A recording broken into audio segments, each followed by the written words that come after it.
Einstein mass energy relation, इसका formula है बच्चों आप जानते हैं is equal to M C square. M यहाँ मास है पार्टिकल का, C speed of light in vacuum और ई टोटल एनर्जी है उस पार्टिकल की। इस रिलेशन के अकॉर्डिंग अगर किसी केमिकल इक्वेशन या किसी न्यूक्लियर रिएक्शन के अंदर एम मास डिसअपीयर होता है तो इक्विवेलेंट अमाउंट ऑफ एनर्जी बन जाती है, उतनी ही अमाउंट ऑफ एनर्जी अपीयर हो जाती है। इस प्रकार होती है कि टोटल मास टोटल एनर्जी का जो सम है वो कांस्टेंट रहता है। इसको हम बोलते हैं law of conservation of mass and energy. Rest mass के बारे में आपने सुना होगा। किसी भी फ्रेम ऑफ रेफरेंस के अकॉर्डिंग अगर कोई पार्टिकल रेस्ट पर है तो उस टाइम उसके मास को हम बोलेंगे रेस्ट मास, और रेस्ट मास की वजह से जो एनर्जी होगी वो आएगी is equal to M not C square. अगर यहाँ हमने टी मान ली टोटल काइनेटिक एनर्जी है तो जो हमारे पास टोटल एनर्जी आएगी पार्टिकल की, total energy E is equal to जो कि एम सी स्क्वेयर था वो आएगी रेस्ट मास एनर्जी प्लस में काइनेटिक एनर्जी के इक्वल, और रेस्ट मास एनर्जी है M not C square plus में काइनेटिक एनर्जी। यहाँ से हम काइनेटिक एनर्जी निकाल लेंगे, एम सी स्क्वेयर कॉमन आएगा, M minus M not C square. इसको बोल देंगे हम mass defect delta M C square. Delta में है इफेक्टिव मास या मास डिफेक्ट या चेंज इन मास। जब केमिकल रिएक्शन हुई, रिएक्शन से पहले क्या मास था, रिएक्शन के बाद क्या मास है, तो कितना मास बदल गया, वो इफेक्टिव मास होता है। तो यह है टोटल काइनेटिक एनर्जी उस पार्टिकल की। इस एनर्जी जो आइंस्टीन का मास एनर्जी रिलेशन है, इसके अकॉर्डिंग मास और एनर्जी का जो टोटल सम है वो किसी भी केमिकल इक्वेशन या न्यूक्लियर रिएक्शन के अंदर कांस्टेंट होता है। मतलब रिएक्शन से पहले जो मास एनर्जी का सम था और रिएक्शन के बाद मास एनर्जी का सम उतना ही रहता है। ये जो मास डिफेक्ट की वैल्यू है ये न्यूक्लियर रिएक्शन के अंदर हम कंसिडर करते हैं, और ये वही मास है जो किसी केमिकल या न्यूक्लियर रिएक्शन के अंदर जब हम न्यूक्लियर फ्यूजन की बात करेंगे, न्यूक्लियर फिजन की बात करेंगे, तो जो एनर्जी बनती है बहुत बड़ी मात्रा में वो इसी मास से वो एनर्जी आती है। पर नॉर्मल केमिकल इक्वेशंस की हम बात करें जो डेली लाइफ के अंदर होती हैं, उनमें हम इस मास डिफेक्ट को कंसिडर नहीं करते, क्योंकि उस केस में मास डिफेक्ट की वैल्यू मिलियंस टाइम्स छोटी होती है न्यूक्लियर रिएक्शंस के मास डिफेक्ट से। न्यूक्लियर बाइंडिंग एनर्जी का जो टॉपिक है वो काफ़ी इंपॉर्टेंट माना गया है चैप्टर के अंदर। बाइंडिंग एनर्जी के बारे में समझने के लिए हम बात करते हैं पहले बच्चों, एक एटम का जो न्यूक्लियस होता है वो काफ़ी स्टेबल होता है। उस न्यूक्लियस के अंदर प्रोटॉन्स और न्यूट्रॉन्स होते हैं, ये दोनों को हम बोलते हैं न्यूक्लियॉन्स बोलते हैं।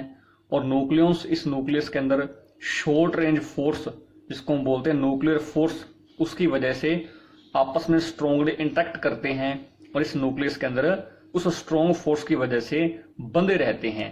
आपने क्या किया, आप इन न्यूक्लियॉन्स पर वर्क कर रहे हो या आप इनको एनर्जी प्रोवाइड कर रहे हो ताकि ये जो न्यूक्लियॉन्स हैं, ये जो न्यूट्रॉन प्रोटॉन इस न्यूक्लियस के अंदर बंधे हुए हैं, वो यहां से इतना आपस में दूर चले जाएं, आपस में इनफाइनाइट डिस्टेंस ये दूर हो जाएं, और इनके बीच में जो इंटरेक्शन था, यहाँ तो इंटरेक्शन बहुत ज्यादा था और इनफाइनाइट डिस्टेंस दूर जाने पर इनके बीच इंटरेक्शन जीरो हो जाए। तो ऐसा करने के लिए आप कितना वर्क करोगे उसे हम बोलते हैं न्यूक्लियर बाइंडिंग एनर्जी। इस प्रकार हम वो वर्क डन से ही इस बाइंडिंग एनर्जी की वैल्यू को निकाल सकते हैं। इसके अलावा अगर हम सिंपल लैंग्वेज की बात करें तो न्यूक्लियर बाइंडिंग एनर्जी बच्चों वो एनर्जी है, जैसा कि इसके नेम से पता है, कि जिस एनर्जी से वो जो न्यूक्लियस हैं, जो प्रोटॉन न्यूट्रॉन्स हैं, इस न्यूक्लियस के अंदर बंधे हुए हैं, उस एनर्जी को हम बोलते हैं न्यूक्लियर बाइंडिंग एनर्जी। जो न्यूक्लियर बाइंडिंग एनर्जी का कॉन्सेप्ट है, ये न्यूक्लियस के बारे में बहुत बड़ी इन्फॉर्मेशन हमें प्रोवाइड करता है। जो मेन जो इन्फॉर्मेशन प्रोवाइड करेगा न्यूक्लियस के बारे में वो है इसकी स्टेबिलिटी के बारे में। बाइंडिंग एनर्जी हमें ये बताती है कि न्यूक्लियस कितना स्टेबल है, कैसे? देखो बच्चों, हमने बताया कितना आप वर्क करोगे ताकि ये न्यूक्लियस आपस में से इनफाइनाइट डिस्टेंस दूर चले जाएं, ताकि वहां उनके बीच में कोई इंटरेक्शन न रहे। तो कितना वर्क किया, वही बाइंडिंग एनर्जी है। अब मान लीजिए आपने किसी न्यूक्लियस पर बहुत ज्यादा वर्क कर दिया, उनको एक दूसरे से बहुत दूर करने के लिए। जितना ज्यादा वर्क डन करोगे उतनी ज्यादा क्या होगी न्यूक्लियर बाइंडिंग एनर्जी। जितनी ज्यादा बाइंडिंग एनर्जी होगी किसी न्यूक्लियस की, उतना ज्यादा वो क्या होगा, वो स्टेबल होगा। मान लीजिए आपने किसी न्यूक्लियस को दूर करने, किसी भी न्यूक्लियस के न्यूक्लियस हैं उनको आपने इनफाइनाइट डिस्टेंस दूर करने के लिए आपने थोड़ा बहुत ही वर्क कर दिया। थोड़े बहुत वर्क से ही वो न्यूक्लियस आपस में दूर दूर हो गए। जो थोड़ा बहुत वर्क से ही काम चल गया हमारा, इसका मीनिंग क्या होगा बच्चों, वो न्यूक्लियस क्या होगा, कंपैरेटिवली दूसरे न्यूक्लियस से अनस्टेबल। तो इसके बारे में हम आगे और डिस्कस करेंगे। न्यूक्लियर बाइंडिंग एनर्जी कॉन्सेप्ट को हम आइंस्टीन मास एनर्जी रिलेशन से भी थोड़ा बता सकते हैं। इसके अकॉर्डिंग जो रेस्ट मास है, किसका रेस्ट मास है, किसी भी एटम के न्यूक्लियस का रेस्ट मास है वो हमेशा लेस होगा rest mass of all protons and neutrons. ध्यान देना बच्चों, प्रोटॉन न्यूट्रॉन्स ही मिलकर न्यूक्लियस बना रहे हैं, पर जो रेस्ट मास एक्चुअली होगा न्यूक्लियस का वो हमेशा कम होता है टोटल रेस्ट मास सभी प्रोटॉन्स और न्यूट्रॉन्स का अगर हम ऐड कर दें उनसे। तो ये जो इनमें डिफरेंस है, difference in rest mass of nucleus and total rest mass of protons and neutrons, तो इनमें और इनमें जो डिफरेंस है उसी डिफरेंस को हम क्या बोलेंगे, मास डिफेक्ट नाम दिया गया, डेल्टा एम। तो ये डेल्टा एम है, यही वास्तव में क्या है बच्चों, इसी की मास की वजह से, या यही वो मास है जो आगे बाइंडिंग एनर्जी में ट्रांसफॉर्म होता है।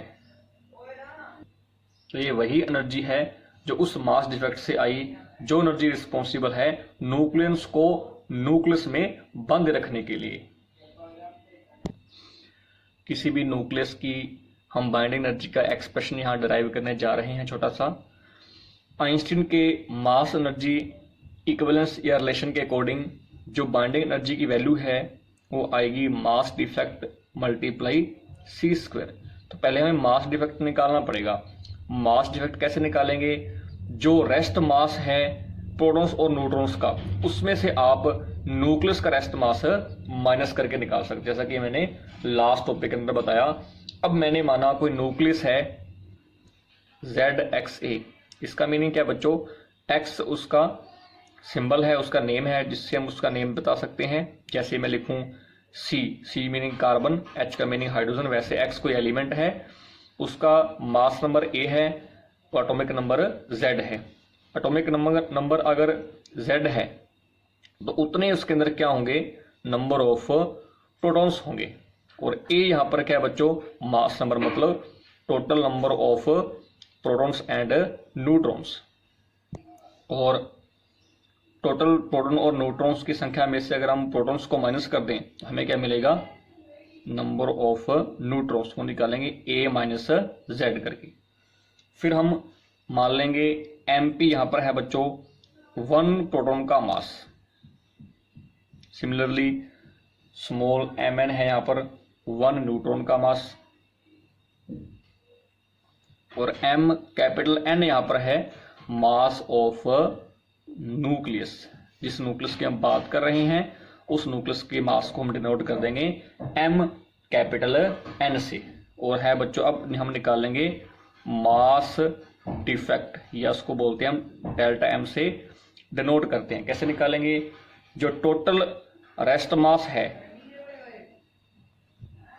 किसका, सभी न्यूट्रॉन्स और सभी प्रोटॉन्स का, उसमें से हम रेस्ट मास माइनस कर देंगे किसका, न्यूक्लियस का। इस तरीके से हम मास डिफेक्ट निकालेंगे। अब न्यूट्रॉन्स का रेस्ट मास कैसे निकालेंगे, पहले हम देखेंगे न्यूट्रॉन्स हमारे पास है कितने। अगर 1 न्यूट्रॉन है तो उसका रेस्ट मास कितना है, Mn, और न्यूट्रॉन्स है कितने, A माइनस Z। तो टोटल रेस्ट मास कितना होगा न्यूट्रॉन्स का, A माइनस Z, तो उनकी संख्या है, और 1 का रेस्ट मास है Mn प्लस ये तो न्यूट्रॉन्स का रेस्ट मास है। अब यहां बात करेंगे प्रोटॉन्स के रेस्ट मास की। 1 प्रोटॉन का रेस्ट मास है Mp और कितने प्रोटॉन्स हैं जितना उसका एटॉमिक नंबर है, तो Zmp ये बच्चों है टोटल रेस्ट मास न्यूट्रॉन्स का, ये है टोटल रेस्ट मास सभी प्रोटॉन्स का। इसमें से हम माइनस कर देंगे रेस्ट मास ऑफ न्यूक्लियस, तो ये वैल्यू आएगी बच्चों डेल्टा, ये वैल्यू है मास डिफेक्ट की। ये वही मास डिफेक्ट जो रिस्पॉन्सिबल है बाइंडिंग एनर्जी के लिए। तो इस डेल्टा की वैल्यू आप यहाँ पुट कर देंगे, हम टोटल बाइंडिंग एनर्जी उस न्यूक्लियस की निकाल सकते हैं। इस एक्सप्रेशन को आप यहाँ वैल्यूज की फिल कर देना, ये हमें मिलेगी बाइंडिंग एनर्जी की वैल्यू। सी यहाँ पर स्पीड ऑफ लाइट है वैक्यूम के अंदर। आपकी बुक में और भी आगे दिया है, आप चाहें तो वो भी कर सकते हैं, पर मैं यहीं तक करवाऊंगा जो कि हमारा मेन टॉपिक था न्यूक्लियर बाइंडिंग एनर्जी का एक सिंपल एक्सप्रेशन। इसके बाद है average binding energy per nucleon of A nucleus. Average binding energy क्या है बच्चों, वो टोटल बाइंडिंग एनर्जी है जो हमें खर्च करनी पड़ेगी किसी एक न्यूक्लियन को न्यूक्लियस से इनफाइनाइट डिस्टेंस अपार्ट दूर करने के लिए, ताकि उस डिस्टेंस पर पहुंचकर वो न्यूक्लियस के साथ इंटरेक्शन न करे। तो एवरेज एनर्जी कैसे निकालेंगे, हम एवरेज निकालना भी जानते हैं। कैसे करोगे, total binding energy of all nucleons को हम डिवाइड कर देंगे टोटल नंबर ऑफ न्यूक्लियन से। तो इस प्रकार हम टोटल बाइंडिंग एनर्जी को डिवाइड करके टोटल नंबर ऑफ न्यूक्लियन से अगर हम डिवाइड कर दें तो हमें क्या मिलेगी, average binding energy per nucleon of A nucleus. और हम टोटल नंबर ऑफ न्यूक्लियंस को क्या बोलते हैं, मास नंबर। बच्चों बाइंडिंग एनर्जी के बारे में आपको बताया था कि जितनी बाइंडिंग एनर्जी किसी न्यूक्लियस की ज़्यादा होगी उतना ही वो न्यूक्लियस क्या होगा, मोर स्टेबल होगा। जो अनस्टेबल न्यूक्लियस होते हैं उन अनस्टेबल न्यूक्लियस को हम अनस्टेबल क्यों बोलते हैं। मान लीजिए एटम है, इसका न्यूक्लियस है, इस न्यूक्लियस के अंदर कई सारे न्यूट्रॉन्स कई सारे प्रोटॉन्स हैं और मैंने क्या बोल दिया, दिस न्यूक्लियस इज अनस्टेबल। इसका मीनिंग क्या है, अनस्टेबल होने का मीनिंग कि हम इनके न्यूट्रॉन्स और प्रोटॉन्स को आसानी से थोड़ा बहुत वर्क करके ही, थोड़ी बहुत एनर्जी प्रोवाइड करके ही इसके न्यूक्लियस से बहुत दूर कर सकते हैं, इसीलिए ये अनस्टेबल हैं। अगर थोड़े बहुत एनर्जी से काम चल जाएगा तो इनकी बाइंडिंग एनर्जी क्या होगी, वेरी स्मॉल होगी। और स्मॉल अगर बाइंडिंग एनर्जी किसी न्यूक्लियस की होगी तो उतना ही ज्यादा वो अनस्टेबल होगा। तो जो बाइंडिंग एनर्जी का जो कॉन्सेप्ट है वो क्या एक्सप्लेन करता है, stability about the nucleus. More is the value of binding energy per nucleon, more stable is the nucleus. ये बच्चों हम एक कर्व की बात करते हैं, इस कर्व को बोलते हैं बाइंडिंग एनर्जी कर्व। ये आपकी बुक में आपको दिखा रखा है। इसमें वाई एक्सिस पर दिखाया है average binding energy per nucleon जो कि मेगा इलेक्ट्रॉन वोल्ट के अंदर है पर न्यूक्लियन, एन का मतलब यहाँ पर न्यूक्लियन है। और एक्स एक्सिस पर दिखा रखा है मास नंबर, मतलब मास नंबर के साथ साथ, मास नंबर अगर बढ़ेगा उसके साथ साथ न्यूक्लियंस की जो बाइंडिंग एनर्जी किसी न्यूक्लियस की है वो किस प्रकार वेरी करती है, इसको एक ग्राफ से आपके सामने रिप्रेजेंट किया गया है। इसमें देखो बच्चों, हाइड्रोजन की अगर हम बात करें, हाइड्रोजन की बाइंडिंग एनर्जी काफी स्मॉल है। इसका मीनिंग क्या है, बाइंडिंग एनर्जी कम होने का मीनिंग ये न्यूक्लियस क्या होंगे, कंपैरेटिवली बाकियों से अनस्टेबल होंगे। आगे हम अगर बात करें, जैसे मैं बात करूं अगर यहां से लेकर और यहां तक इनमें कुछ पीक्स बन रही हैं, चोटियां बन रही, जैसे यहां पर देखो आप, हीलियम पर पीक बनी, फिर यहां पीक बनी कार्बन पर, फिर यहां ऑक्सीजन पर पीक बनी। इन पीक्स, इन चोटियों का मीनिंग क्या है बच्चों, इनका ये मीनिंग है कि ये जो न्यूक्लियस है जहां पर ये पीक बन रही है ये अपने पड़ोसियों से ज्यादा स्टेबल हैं। इनका मीनिंग ये है कि इनकी जो बाइंडिंग एनर्जी है उनके पड़ोसियों से ज्यादा है। तो अगर बाइंडिंग एनर्जी इन पीक्स के लिए ज्यादा होगी तो ये वाले न्यूक्लियस, वो आपकी बुक में दे रखे हैं कौन कौन से हैं, वो वाले न्यूक्लियस अपने पड़ोसियों से ज्यादा स्टेबल हैं, जो कि है हीलियम है ये पीक में, कार्बन है ये पीक पे और इस पीक पे है ऑक्सीजन, तो ये तीनों होंगे हाईली स्टेबल अपने बाकी नेबरहुड वाले न्यूक्लियस से। उसके बाद अगर आप गौर करें तो आप क्या पाएंगे, ये जो एरिया है ये एरिया सबसे ऊपर लाई कर रहा है। इसका मीनिंग, ऊपर लाई करने का मीनिंग क्या है बच्चों, कि इनकी बाइंडिंग एनर्जी इस पूरे सभी एलिमेंट से ज्यादा है। अगर हम यहाँ 20 से यहाँ करीब 120 तक है, 120 यहाँ मेंशन नहीं कर रखा, आगे बुक के जो पॉइंट में मेंशन कर रखा है, तो 20 से जो 120 तक या 100 तक कह लो, इन एलिमेंट्स की न्यूक्लियस की जो एवरेज बाइंडिंग एनर्जी है वो बाकियों से ज्यादा है। वो एवरेज बाइंडिंग एनर्जी इनकी है per nucleon 8.5 mega electron volt.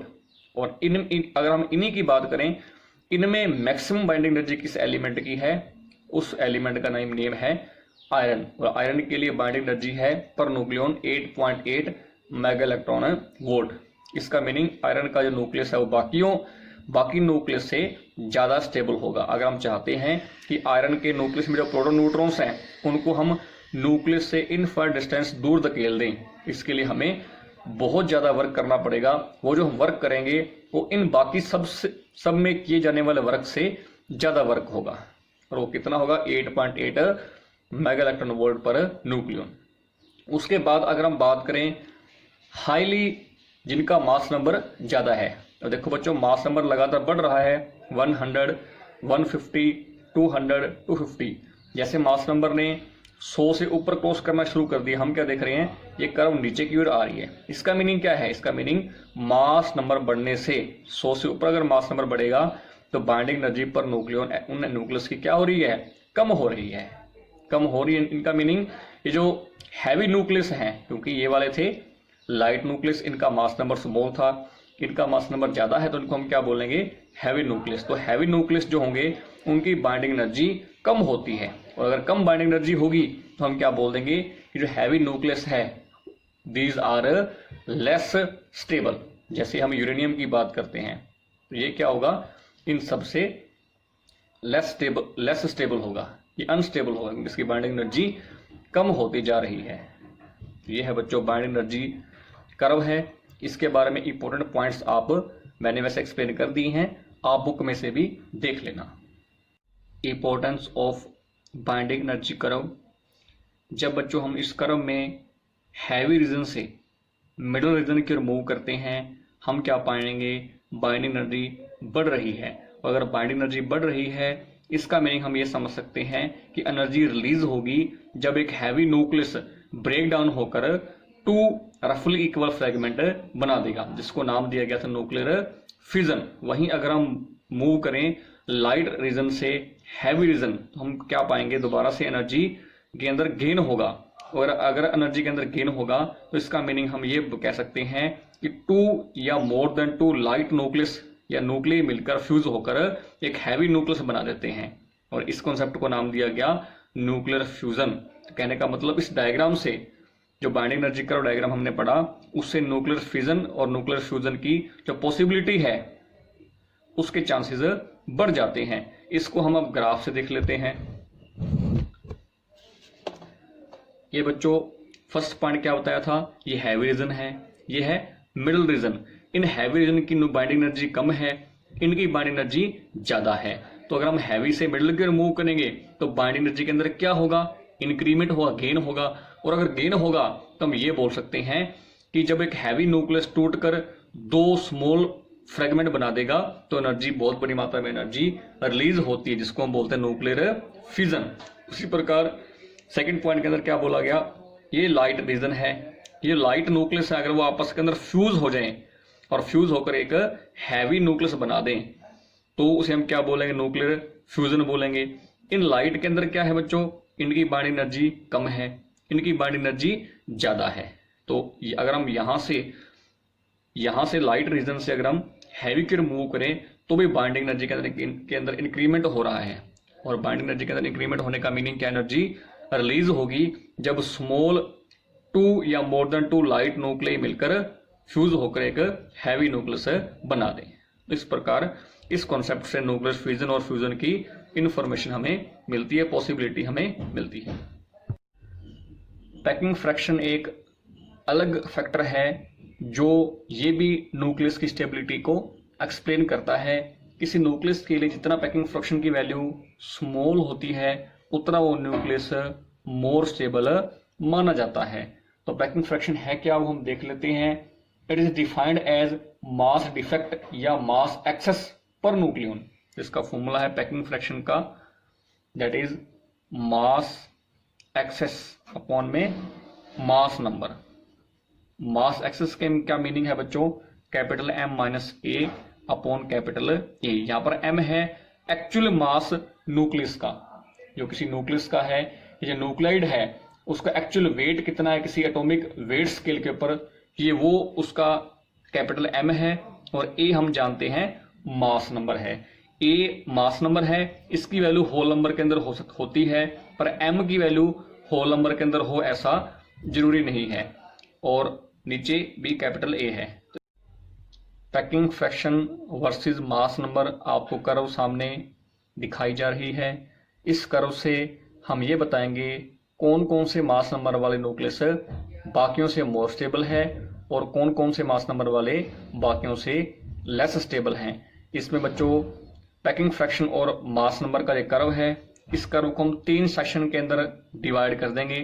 First है जब एटॉमिक नंबर 16 होगा, सेकंड है जब एटॉमिक नंबर लेस देन 16 होगा, और थर्ड है जब एटॉमिक नंबर मोर देन 16 होगा। तो फर्स्ट पॉइंट की बात करते हैं। एटॉमिक नंबर या मास नंबर जब 16 है उस केस में आप देख सकते हैं पैकिंग फ्रैक्शन की वैल्यू कितनी है बच्चों, 0 है। यहां पर 0 है, ग्राफ कट कर रहा है एक्स एक्सिस को, तो इस पॉइंट पर पैकिंग फ्रैक्शन 0 है। पैकिंग फ्रैक्शन की वैल्यू की बात करते हैं जब हमारा मास नंबर 16 से लेस है। इसका मीनिंग इस 16 से लेफ्ट की, इस लेफ्ट वाले रीजन की हम बात कर रहे हैं, और जब हम बात करेंगे 16 से ग्रेटर की तो हम इस 16 वाले पॉइंट से राइट की बात कर रहे हैं। तो अगर हम लेस देन 16 की बात करें तो हम क्या देखेंगे, जब पैकिंग फ्रैक्शन की वैल्यू है वह लगातार बढ़ती जा रही है, काफी ज्यादा पैकिंग फ्रैक्शन की यहाँ पर वैल्यू है। इसका मीनिंग ये जो है बच्चों, ये लाइट रीजन है। यहां वाले जो एलिमेंट है वो लाइट मास नंबर वाले न्यूक्लियस हैं। जो लाइट न्यूक्लियस होंगे उनके लिए पैकिंग फ्रैक्शन की वैल्यू कैसी है, लार्ज है। और अगर लाइट न्यूक्लियस की पैकिंग फ्रैक्शन की वैल्यू लार्ज है तो वो क्या होंगे, वो होंगे लेस स्टेबल। तो कहने का मतलब जिनका एटॉमिक नंबर मास नंबर 16 से लेस है वो खुद तो है वो लाइट न्यूक्लियस है, पर उनके लिए पैकिंग फ्रैक्शन की वैल्यू कैसी है बच्चों, लार्ज है। और अगर लार्ज पैकिंग फ्रैक्शन होगा उनका तो बाकियों से वो क्या होंगे, लेस स्टेबल। अब हम बात करते हैं जिनका एटॉमिक मास नंबर या एटॉमिक नंबर 16 से ज्यादा है। अब 16 से ज्यादा की वैल्यू की अगर हम बात करें बच्चों तो एक ग्राफ हमारा नेगेटिव रीजन के अंदर एंटर कर गया। इसका मीनिंग जिन एलिमेंट की, जिन न्यूक्लियस का मास नंबर 16 से ज्यादा है उनका पैकिंग फ्रैक्शन की वैल्यू नेगेटिव है, और नेगेटिव होते होते यहां तक वो मैक्सिमम हो जाएगी। उसके बाद फिर मास नंबर अगर बढ़ेगा तो पैकिंग फ्रैक्शन बढ़ते बढ़ती यहां पर 0 हो जाएगी। और इस पॉइंट पर जब हमारा इन न्यूक्लियस का मास नंबर 240 से ज्यादा हो गया उस केस में पैकिंग फ्रैक्शन की वैल्यू फिर से बढ़नी शुरू होगी। वो लार्ज वैल्यू है, और अगर पैकिंग फ्रैक्शन यहां भी लार्ज होगा तो वो न्यूक्लियस क्या होंगे, बाकी न्यूक्लियस से लेस स्टेबल। ये जो बीच वाला रीजन है 16 से 200 तक या 240 तक, ये बीच वाले रीजन के लिए पैकिंग फ्रैक्शन की वैल्यू नेगेटिव के अंदर है, वो वैल्यू स्मॉल है। और अगर पैकिंग फ्रैक्शन अगर इनका स्मॉल होगा तो ये वाले जो न्यूक्लियस है वो बाकियों से क्या होंगे, मोर स्टेबल। इस प्रकार हम पैकिंग फ्रैक्शन की हेल्प से ये बता सकते हैं कि कौन से मास नंबर वाले न्यूक्लियस मोर स्टेबल होंगे और कौन से वाले लेस स्टेबल होंगे।